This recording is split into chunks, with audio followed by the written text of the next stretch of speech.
Appreciate you guys being here. Thank you very much for covering us and covering us all season. It's very much appreciated, and the job you guys do is appreciated by me certainly, and the relationships you guys have with our players and the university is special. So thank you. First, I'd like to make sure I thank or make sure I congratulate our women's volleyball team, Big 12 champions and number one seed.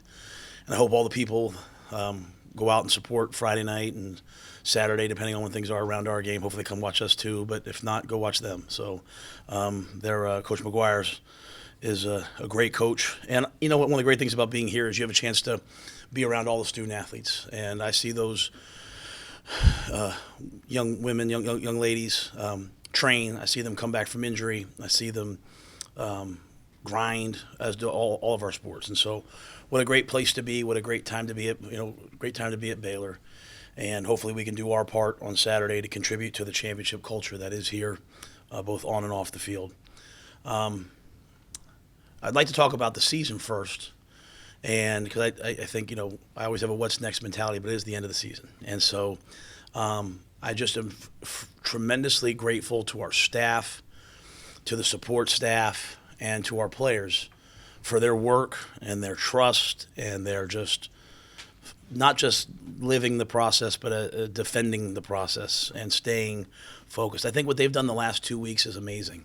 To lose that game against Oklahoma in the way that they did, and to come back and bounce back the way that they did, and go out the next week and play such a complete game against Texas, and then to practice last week with no students on campus, and to deal with Thanksgiving, to go home and have everyone back and go up and to play a Kansas team that was beating Iowa State the week before with 3 minutes left in the game, and to play that well complete of a game, I thought was awesome. And I just thought it showed amazing maturity and focus and just a team, And so I'm very proud to be the coach of those young men. And I think it's the first time in Power 5 history a team's ever gone from 1-11 to 11-1 in 2 years. And it's not even just the guys that are here now. It's all the people, staff and players along the way that enabled us to get to this point. And so I'm very, very grateful for that. I just want to make sure I say this, and it's a little awkward because he's in the room, but I don't know that, I get a lot of credit, and I don't do very much. I'm the head coach. Like, Coach Snow does the defense, and Jeff and those guys do the offense. I just kind of stand up front and answer your questions and make decisions here and there. But none of this is possible without Mac Rhodes. And it really hit me last night. I'm seeing guys get fired after 2 years and 3 years, and I'm seeing upheaval at places. And every place is different. I'm not here to comment about those things. But for the football coaches out there, you better find yourself an AD that you believe in. And you better find someone that's in it with you. And that's the difference about our place. I mean, we have a deputy AD here, I don't know what the terms are, Jeremiah Dickey, that I call at 2 o'clock in the morning, he picks up the phone. We have an AD in Mac Rhodes. It's Wednesday of Thanksgiving. There's not a person on campus, and he's out there watching practice. He's in the corners room asking our corners, where are you going for Thanksgiving? Our players know him by name.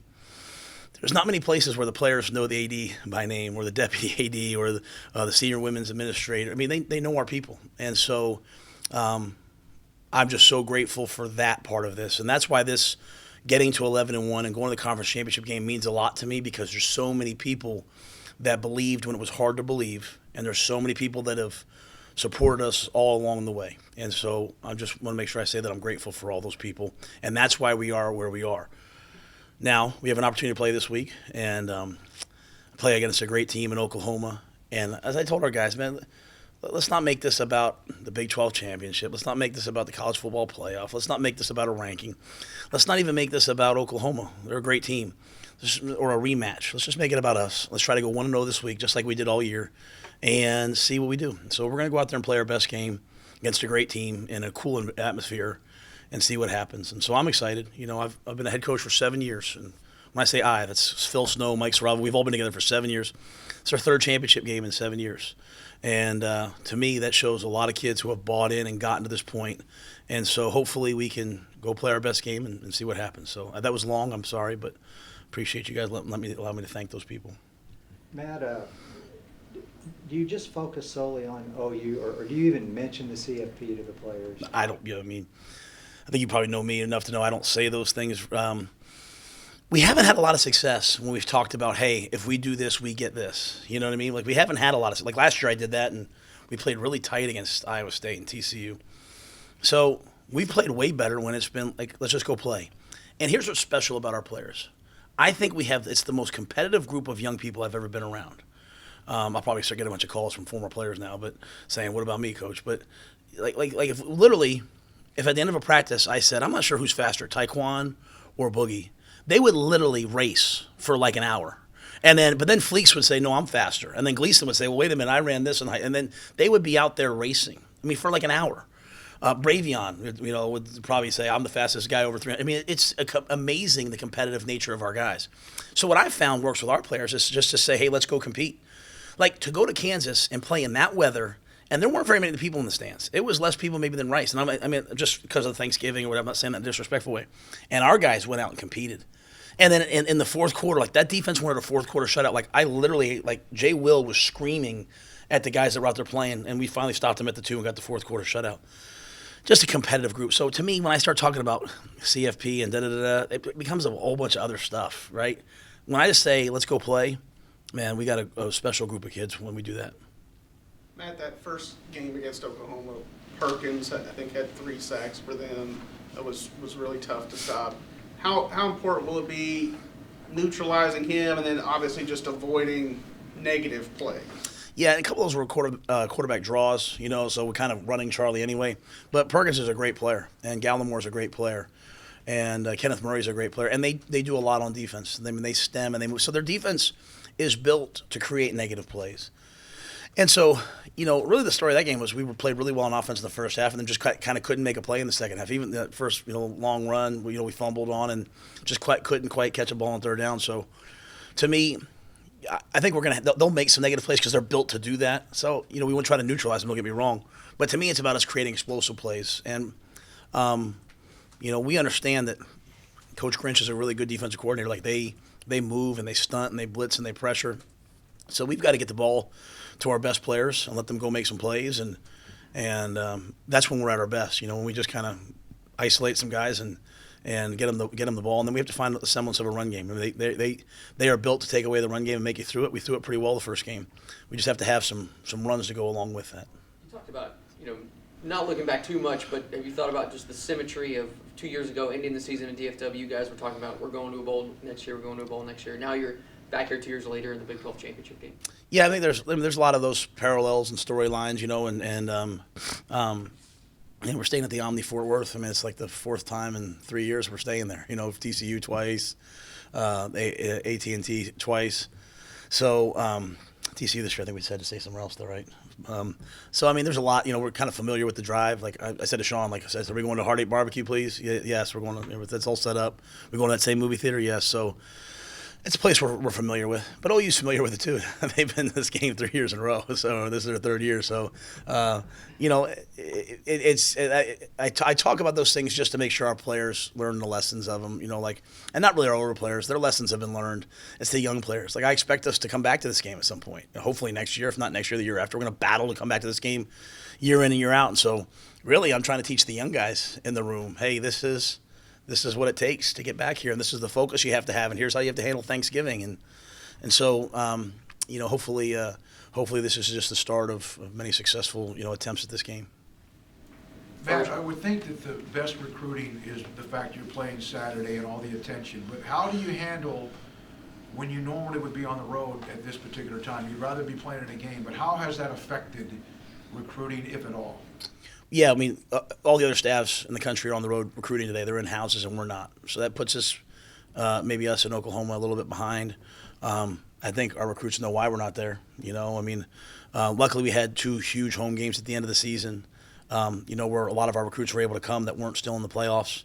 So I think the young people that are thinking about Baylor or committed to Baylor understand 2 things. Number one, that we have things going in the right direction, both academically, athletically, and socially. And then number 2, they know, we're not we don't recruit like a lot of other people. Like I don't spend all night on the phone with recruits. I spend time with my players that are here.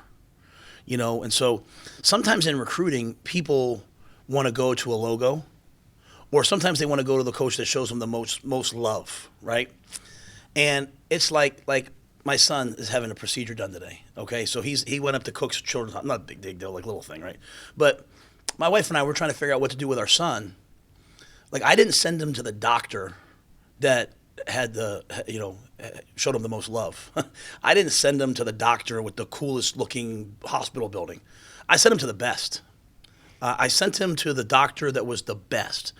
And I think what recruits will find out about us is, if you come here, you're going to get our best. We are going to develop you and take care of you and grow you and help you and have your back when things go wrong. We are loyalty above everything else. And so we're not maybe as flashy or swaggy as some other guys, but we are family over everything. And so recruits that are committed to us right now, I think they feel part of the family. And I think that they recognize, like, man, if I go there, it's a business decision. Like, if I go there and I go play for Coach Snow, I go play for Glenn Thomas, I'm going to get a great education. I'm going to get pushed outside my comfort zone. I'm going to come back different than when I left. That's a big, I see kids go off to colleges and they come back 4 years later, they're the same guy. Like, you don't come here and go back home the same as you were. You go back better. And then I'm going to be a really good football player and have a chance to play. I said when I got here, we'll have a chance to play for championships. You're going to get developed into a pro. You watch how many guys we have playing all-star games this year. We have how many guys we go to the combine this year. You watch how many guys get drafted this year, and none of them, except for maybe one or two, were on many radars. And so that's the biggest recruiting we can do, is that. It takes time for people to see that. But you know what? When you realize that you have one shot at going to college and picking the right college and getting developed, you better go to the person that has the best credentials and can do it the best. There's a lot of great schools out there. This isn't for everyone, but if you come here, man, it's gonna be a great opportunity for you. Matt, how different is OU's offense with CeeDee Lamb there? It's the same offense. They got great players after great players after great players. I mean, and it's a great offense, and they got a great offensive coordinator and Coach Riley. They got a great offensive line coach and Bill Bedenbaugh. I mean, they turned over their offensive line, and they're right back where they were. I mean, they do what they do. Now, CeeDee Lamb is one of the best players in college football. He's a future, star in the NFL. But Charleston Rambo's really good too. And a bunch of them are really good. So, to me, it's not about just one guy. It's about they have a well thought out offense with a great offensive line, with great backs, great receivers, great tight ends, and they play a lot of people. Like, they're not a tempo team. They change personnel every play. They are as pro. Lincoln Riley is running the most NFL-style offense in the world. He's running the most pro-style offense. I took this job, and everybody was worried about my offense at Temple. He's running what I did at Temple. I'm running something different, and I love what we're doing. I just think I love what Lincoln's doing, because he takes the players he has, and he says, how can I be successful with these guys? And he puts together an offense, and he gets everyone involved, and they're tremendously hard to defend, because the ball could be there. He's doing a great job. And they play with a nastiness that I really like. I mean, those offensive linemen at Oklahoma, they're going to grab you and throw you on the ground and hit you and hold you down and get back up and then do it again the next play. They're a tough group. And so I think CD is an amazing football player, great run after the catch. But they have a bunch of guys that can play. So you can't just say, oh, we're going to take him away. This guy will eat you alive. We just got to go out and play our defense. I mean, we're not going to be able to invent something new this week, and we're going to go out and play our defense and just try to play it better than we did last time. And I'm pretty sure they're going to come out and run their offense. And he'll maybe have some wrinkles. Maybe Phil will have some wrinkles. I don't know, but I think everyone will probably just do what they do and let the players go settle it on the field. Have you ever had a situation where you played a rematch this quickly after the first time? And is there any advantages, disadvantages? Just in the NFL, we play. We play, when I was at the Giants, we play the Cowboys twice. We play the Eagles twice. We play the Redskins twice. But that's really it. Both years I was in the championship game at Temple, we played teams from the other side that we hadn't played that year. And so I've never had this rematch other than being in the NFL. Different is a week of preparation when you've already seen a team once? That's a great question. I think, we're creatures of habit. We go right back through the same exact process, We just kind of factor this game in. But we still watch last year's game, And so I think, there's some obviously they played Oklahoma State, they played TCU, we've had some other games. But I think for us, we just go right back through our same exact process. And, came in on Sunday. Maybe we didn't quite pay as much attention to the Kansas game. It was kind of like, hey, let's move on to the game, guys. But other than that, we just we do the same things every week. You kind of hit on it at the start, but with volleyball going as it is, and basketball teams playing well, other sports, is it? I don't know if inspiring is the right word, but is it a fun time to be at Baylor?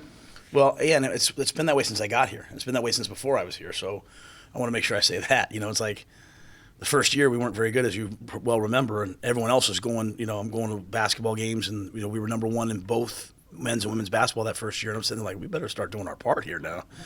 Like we have all the we have head coaches meetings, and you sit there and you look around the room, and there's the best of the best are there, and so it just makes you want to do your part. But the other part I'll say is because our building's over there, and downstairs is the cafeteria, and we don't go in the cafeteria maybe, but like I see the kids parking and walking in, or I see them over there, and like I still I put on like 30 pounds every season. I'm a stressful guy, but I still go down there every day, and I like walk on the treadmill or walk on the elliptical, and I see the student athletes walk back and forth, and just their dedication is unreal. Like we try the track. I watch the track team work out, and just their attention to detail and their unity and their work ethic. I mean, it's really, that's what's inspiring. It's like in the off season, the baseball team's in there and they're working out, or you see kids when they're hurt, and they're in rehab every day, and you build a relationship with them, even though they're different sports. How's it coming? And you're getting better, and you see the grind. And I think that's one of the cool things about the community of sports here, with where we're located, that I get to see all these student athletes. I get to see them, doing all the work that then leads to them having the success that they have. And that to me is really cool. And that to me is, it reminds me that, like, we're going to play this game, and then we're going to go play in a bowl game or whatever. Like, I'm already planning like the spring and the off-season program. Like we have got to continue to grow and evolve and develop, and so you just see that day in and day out. But it's really cool what's happening here, and it happens in all sports. Matt, you saw it at Temple too, but with Phil's defense, does it just kind of maybe take a couple of years to really get going? I mean, you guys are 28 takeaways, 40 sacks this year. Yeah, I mean, it was the year 2 at Temple. We obviously we had to evolve a little bit in terms of what we're doing, and Coach had to evolve in terms of getting the best guys on the field.